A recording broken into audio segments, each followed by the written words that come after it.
The hostages were trapped. The terrorists had a deadline. And the nearest rescuers were 2,500 miles away.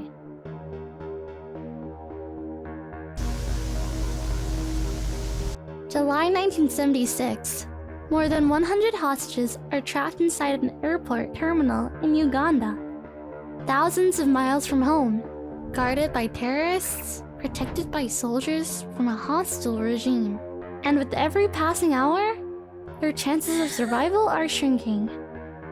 Israel looked at a map, looked at Uganda, looked back at the map again, and started planning a rescue mission. And somehow, this is only the beginning.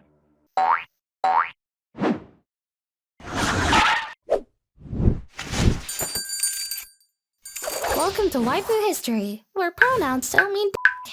I'm Belle, your history sensei. And yes, all characters are portrayed as ladies. To understand Entebbe, we need to understand the 1970s. A decade when commercial aviation was booming. Air travel was becoming affordable. You could smoke on planes. Jetliners connected continents.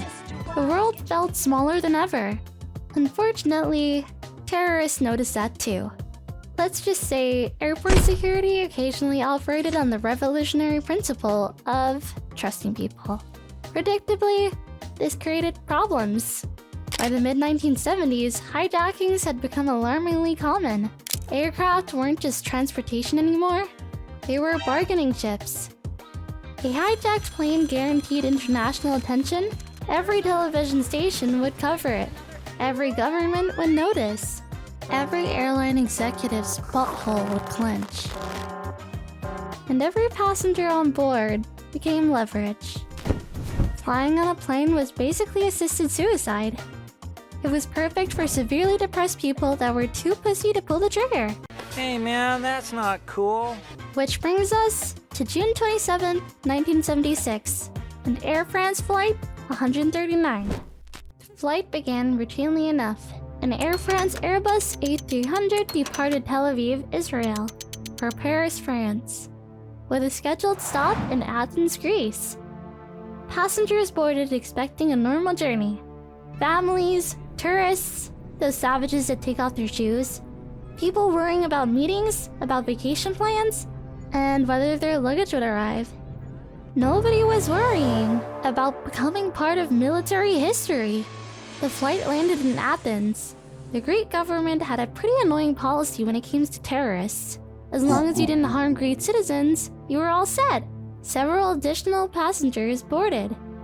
Among them were 4 terrorists. 2 members of the Popular Front for the Liberation of Palestine, and 2 German militants from a far-left organization called the Revolutionary Cells. Shortly after takeoff, the operation began.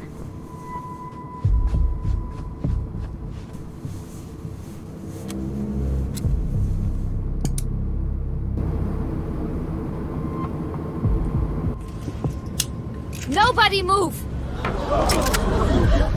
Nobody move! This is a hijacking! Keep your hands where we can see them. Remain seated. Los!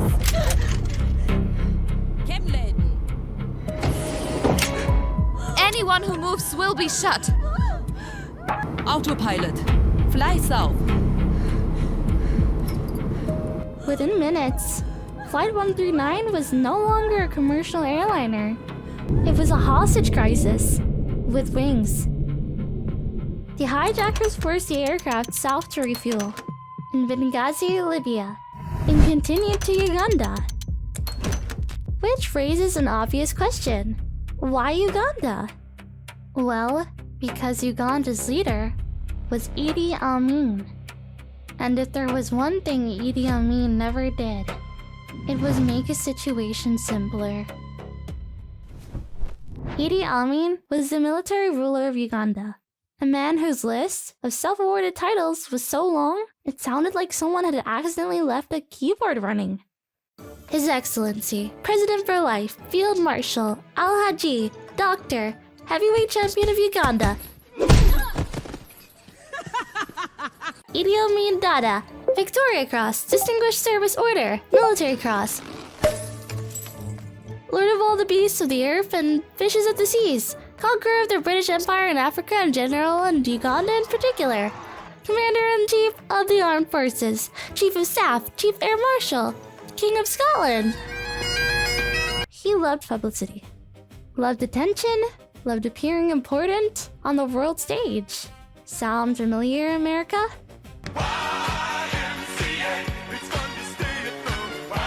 And he quickly inserted himself into the hostage crisis. Amin personally greeted the hostages. Please, my friends, do not be afraid. You are safe here in Uganda. Soon, I hope, you will all be home with your families again.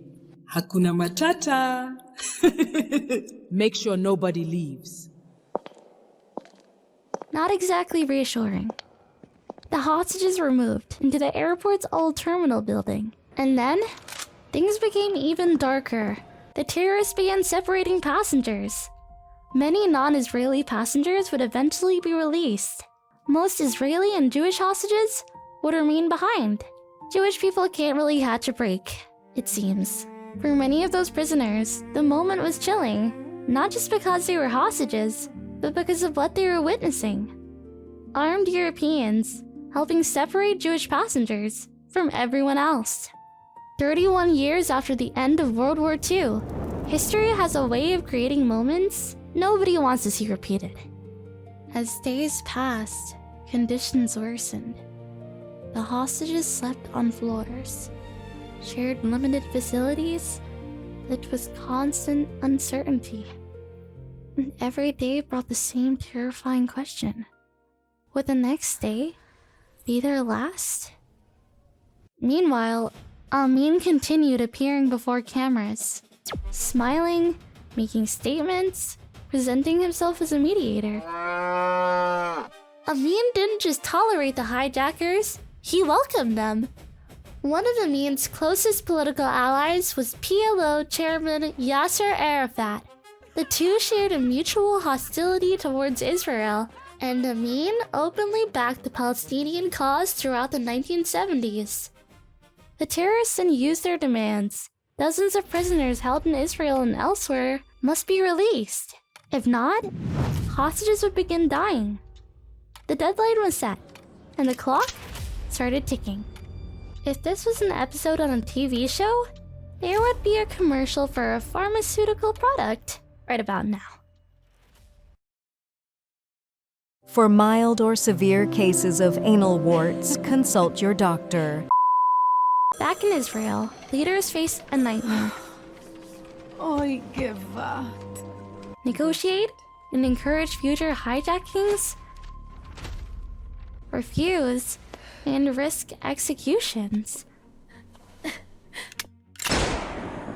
Forcing a nation of Jews to give up money is not the best idea. At first, negotiations continued, partly because leaders hoped for a peaceful outcome, but mostly because they needed time. Time to think, time to gather intelligence, time to answer one very important question. Could a rescue operation actually work? At first glance, the answer seemed obvious. Lo. The hostages were over 2,500 miles away, protected by terrorists, protected by Ugandan troops, and sitting inside a foreign country. To put this into perspective, this wasn't a rescue mission. This was practically an intercontinental burglary.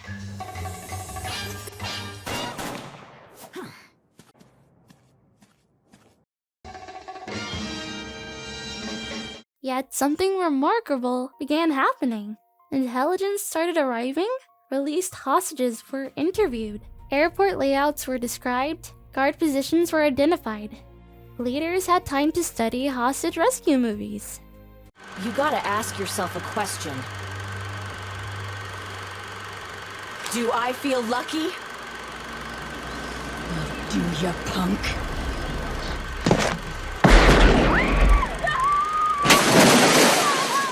And then planners discovered something extraordinary. The old terminal at Entebbe had been built years earlier by an Israeli company, meaning blueprints still existed. Suddenly, the impossible looked slightly less impossible, which was encouraging. Terrifying, but encouraging. The more information arrived, the more a rescue seemed conceivable. Not easy, not safe, not likely, but possible. And in military planning, possible can be a very dangerous word. Because once something becomes possible, someone starts trying to do it. That's how we got all those Disney remakes.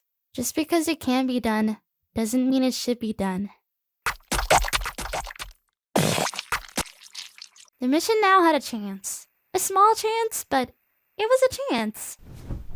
The operation would be carried out primarily by Sayeret Matkal, Israel's elite special forces unit. Among its commanders was Lieutenant Colonel Yonatan Netanyahu, known to friends and soldiers simply as Yoni. Calm, respected, experienced, the sort of officer who inspired confidence without needing to raise his voice. The planners now faced a challenge, unlike anything Israel had attempted before. The target wasn't next door. It wasn't even nearby. The rescue force would need to fly, land, fight, rescue over 100 hostages, and leave before Uganda's military could organize a meaningful response. Simple, at least, enlisted quickly. Training began immediately. Mock-ups of the airport terminal were constructed. Commandos rehearsed again and again.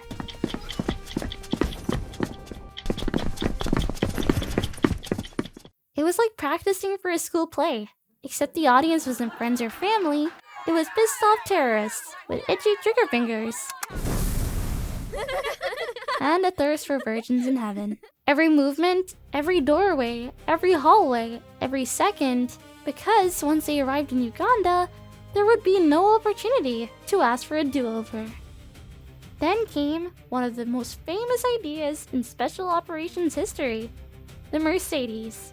Idi Amin was known for traveling in a black Mercedes limousine, so Israeli planners decided to bring one. Yes, really. Part of the rescue operation involved pretending to be a dictator. At this point, the mission briefing must have sounded less like military planning and more like a screenwriter testing his luck. The idea was simple. The Mercedes and accompanying vehicles would drive towards the terminal. Guards might mistake them for Amin's convoy. Those few moments of confusion could be enough.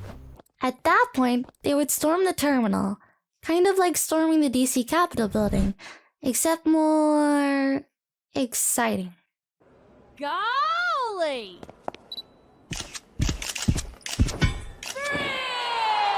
But there was one problem. Recently, Amin had begun using a white Mercedes instead of a black one.